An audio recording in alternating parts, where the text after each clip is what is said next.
Very fast rail travel is commonplace nowadays in many parts of the world. Now, strictly speaking, anything capable of rail speeds over 200 kilometres per hour is classed as a very fast train.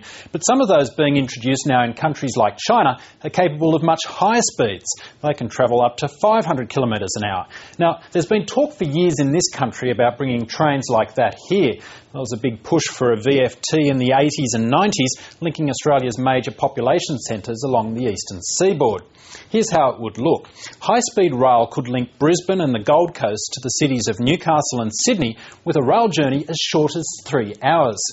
Another 3 hours travel time would see trains linking Canberra and Melbourne to the network. One of the big selling points of high-speed rail is that the trains would be capable of carrying travellers right into the heart of the big cities, unlike air travel, which usually requires a fair bit of time spent getting to and from the airport, checking in and clearing security and so on.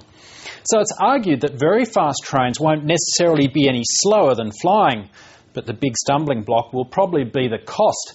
A study released last year estimated that building a high-speed rail network between Melbourne and Brisbane would add up to around $80 billion. So after stumping up all that investment, the critical question is whether or not very fast trains would be able to compete against airlines offering low-cost plane tickets for the same journeys.